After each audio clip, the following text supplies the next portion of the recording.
Mikey here, Whiskey Delta Zero Oscar Mike, and I am once again in a hotel room in Ohio, although this time not for anything so fun as a ham fest. I am here for work. But I thought tonight, when I've got a bit of a lull, would be a good time to address something that I didn't get to, which is, well, I did a first impressions video of the AX3 antenna from Elecraft. I didn't really talk about the antenna very much. I used it. I told you how it was to use it. I barely showed it. So I am going to correct that right now. Stick around.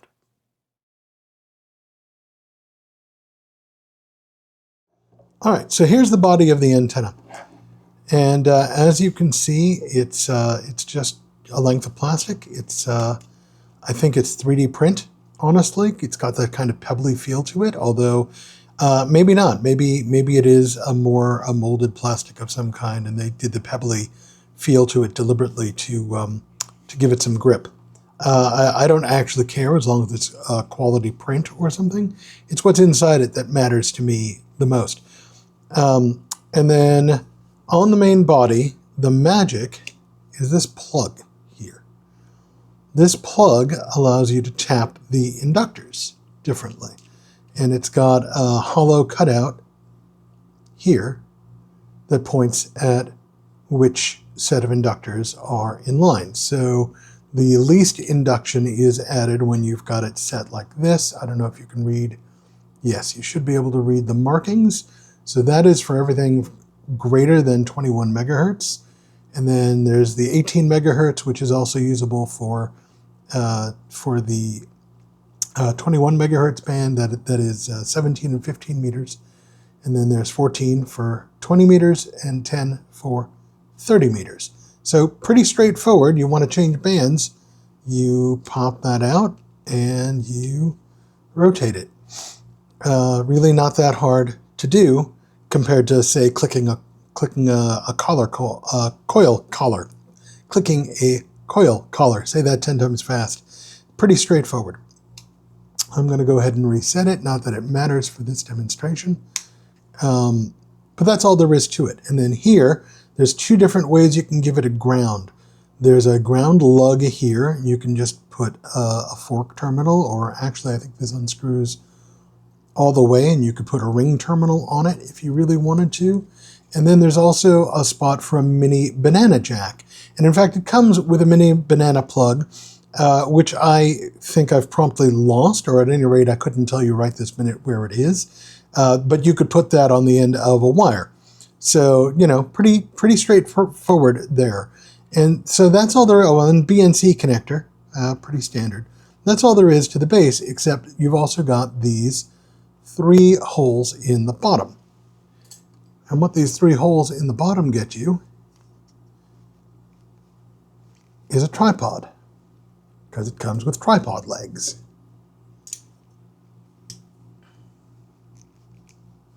These, by the way, stick very nicely in their holes. I actually had trouble earlier when I was messing around with it a little bit, taking them out. So you don't have to worry about them just falling out like I have with some inexpensive tripod solutions for antennas. Here, I'll rotate around so you can see it standing up. And so that's what the antenna looks like standing up. It also has on the base a 1/4-20 threading, so you could put it on a camera tripod if you really wanted to. So then, of course, you need a whip. And here is the whip all collapsed, and as you can see, it's about the same length. Everything in the kit is designed to be very similar and all fit into a bag that my kit came with. If you buy it as a full kit, it comes with the bag. I don't keep it in the bag, though. I actually keep it in, I don't know if you can see where I'm pointing, but I keep it in my Elecraft kit bag here. So this extends out. There's not any good way I'm going to show you all of that. I think this is about 45 inches. That's my guess right now. I'm going to go ahead and screw it down, and that's all there is to it.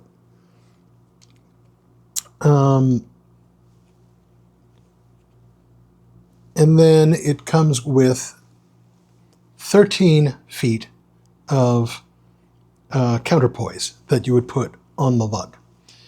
And that's basically, they admit that is a compromise of a compromise.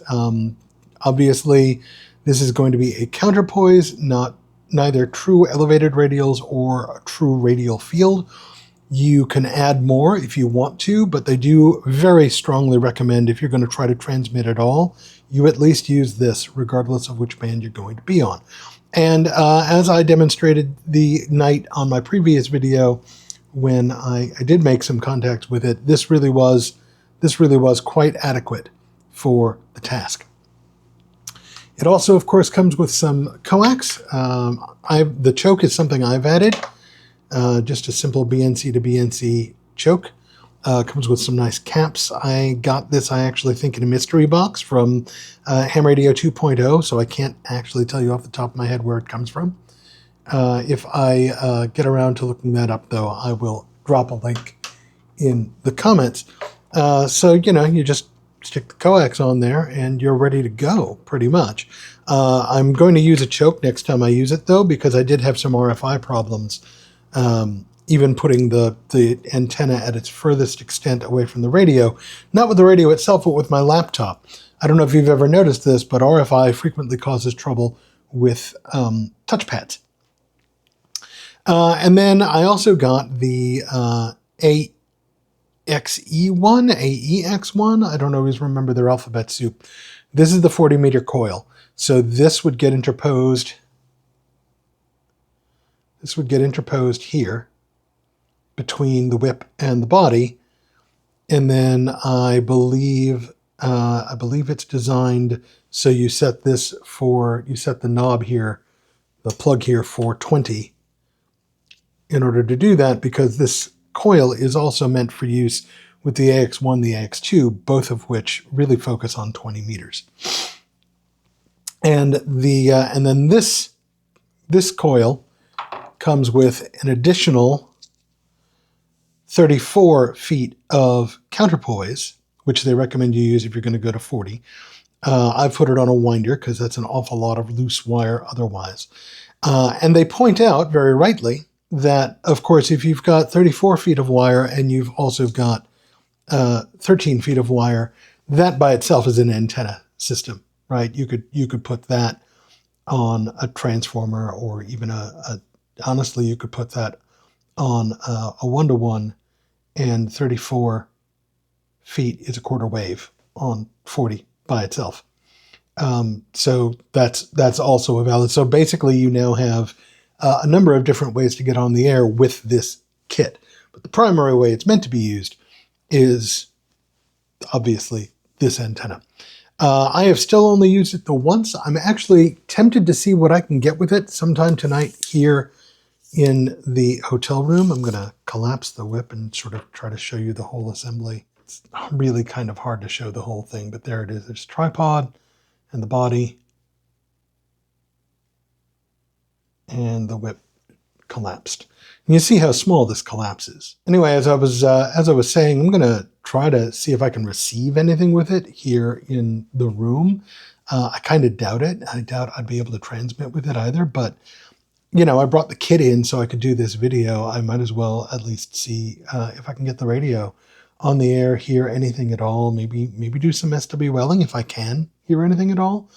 One way or the other, given that the point of something like the KX3 radio, the KX2 radio is portability. For that matter, my FX4CR, the point is portability. Having an antenna, however compromised, that is this easy to just set on a table when I'm not a wire in a tree guy, that's great. I love the idea of it. We'll see how well it really works beyond the one attempt I made with it.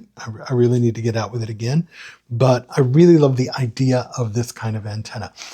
Elecraft also now has a KX4 that's coming out soon that is going to be rated for higher power. This is only rated up to 30 watts, although they've tested it to 50 to make sure that rating is conservative. They say that in the documentation, so that's not me talking out of turn. But it's officially rated for 30 watts, which is, of course, more than the KX3 puts out natively. You could obviously add an amp and then dial it back because no amp only goes to 30. Point is, this will actually take more power, which also means it will survive a digital duty cycle probably pretty well. It certainly did when I used it at Fort Snelling last week, 2 weeks ago. I just wanted to actually show you the whole kit, show you how it goes together, show you what it looks like put together a little better than I did the other night when I was talking about it and using it. It is a compromise, and Elecraft makes no bones about it. This is not going to get you what you would get if you had a proper quarter wave stood up. But you'll be able to use this in places it might be hard or take more time to throw up your quarter wave. And that's one of the trade-offs, right? With a portable antenna of any kind. It is also explicitly intended to be used with a tuner. It's not quite resonant. I was actually going to, you know what? Let me do this. I think I still have a few minutes before I need to be doing something else. Let me do this. The antenna itself is still set to 20 meters, and let's have a look at what the sweep looks like.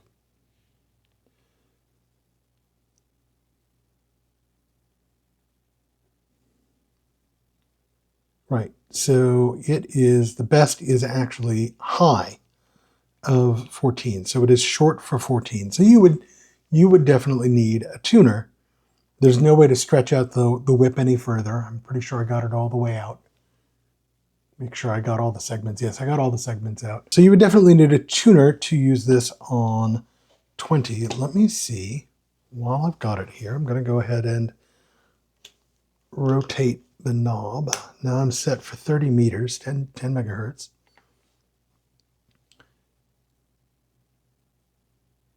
Yep, and so that is, once again, it's short for 30. And now I'll go to the setting for 17 megahertz, or excuse me, 18 megahertz, 17 meters.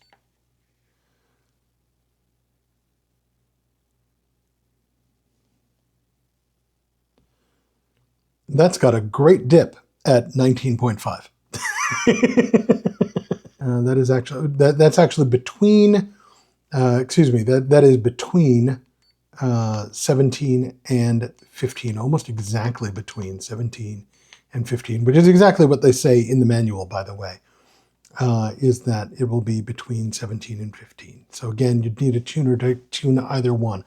I think for this, you could also potentially shorten the whip to get onto 15, but then you'd have less metal in the air. So you probably wouldn't want to do that. And then finally, we'll go to the highest setting,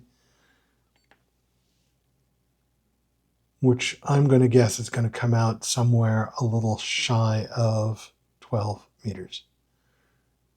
Comes up between 10 and 12, which is, yeah, that's what I'd expect. None of these settings are useful out of the box with, say, 6 meters. And it doesn't advertise for that. It advertises exactly what you've seen. But for 6 meters, I am betting, I'm actually very curious what would happen if I shorten the whip to try to get to 6 meters. No, it doesn't get quite that short with any induction in it. But now I'm wondering what happens, what is the reading if I take the plug out entirely?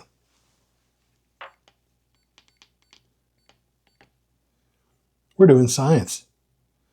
My bet is this is actually going to not work at all with the inductors out entirely, because this is intended to be used with inductors.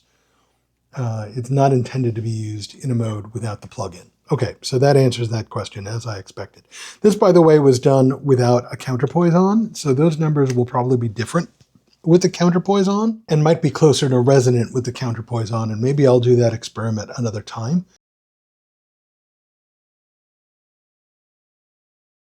All right, so it turned out I actually have a little more time than I thought I did before my coworkers are actually anywhere near here. So I am going to go ahead and redo the experiment with the 13-foot counterpoise on. It's just thrown across the floor, basically.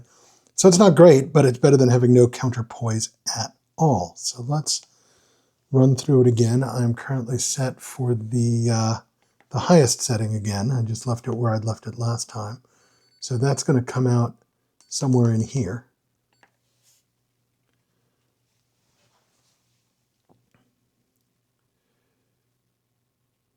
Yeah, see, that came in much closer to resonance. Just having the counterpoise on there gave us actual resonance high on 10, and something closer to 3-to-1 on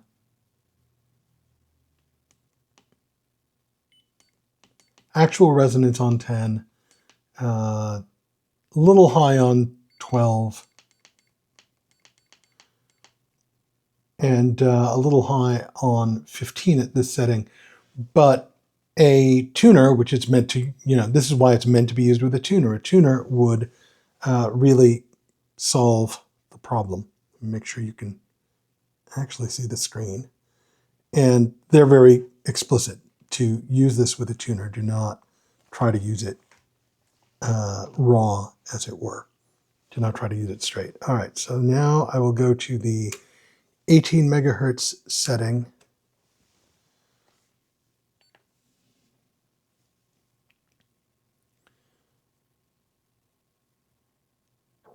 And again, just like they said, it still comes in between.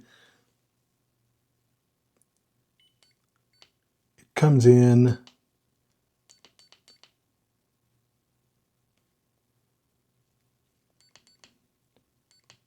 let's see, yep.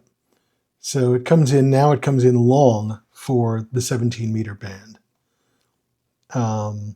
Which again, you could shorten the whip and probably get onto it, but then you'd have less metal in the air. So that's not how I'd recommend doing it. I'd recommend using the tuner, which is what they tell you to do. And then switch to the 20 meter.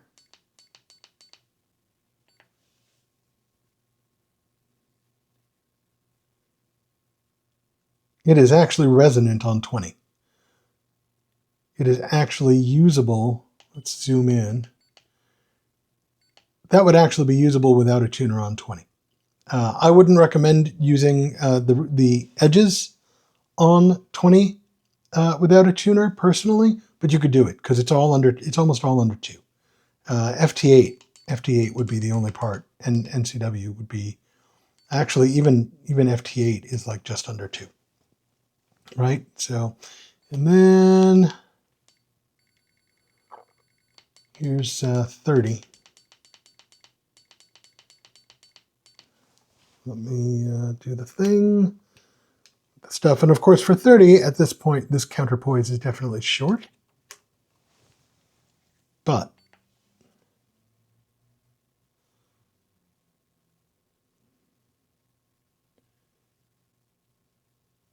oh no, that's interesting. Yeah, now we're yeah. So the counterpoise is short, the line is short. You're definitely going to be relying on a tuner to get closer to actual 30 meters with this antenna. But it'll work. Not least of which because the KX3's tuner will tune a block of cheese. I am not going to go try to put the longer counterpoise on to try to solve it or move the counterpoise around to try to solve it. I've shown you the ballparks, and I think that's the important part. If you know anything at all about antennas, you already know some of the things you could do even without a tuner to try to get this closer to resonance to make a better antenna out of it. You could add more counterpoise, longer counterpoise, more radials, whatever. There are a number of ways you could improve this antenna, and they're very clear in the manual. Go ahead and do it. They're not shy. They're like, this will get you on the air, and especially if you've got a tuner, it will get you on the air pretty well. But it's not an amazing antenna. It's just a good antenna. It's a compromise, like every antenna we put in the air. Some are more compromised than others. I will have another video when I've had more time to really use it, along with my more thorough KX3 discussion. Maybe I'll bundle those together. Maybe I'll do them separately. Don't know yet. And probably won't get to any of it for a little while because I am here on this business trip all week long. Hopefully I will at least get time to edit this video up so it's not, 2 weeks before it gets up. We'll find out. One way or the other, I hope you are having a great day. You participated in the VHF contest. I hope you got a lot of contacts. I actually got 14 contacts on 6 meters, which is not amazing, but I was only there for an hour and I was doing it at a park. So That's also my first time doing a full park activation's worth of contacts only on 6 meters. That was pretty cool. Obviously, I didn't do that with this antenna. Thank you for being here. Like and subscribe so I can make more content because I know what you're watching. And 73.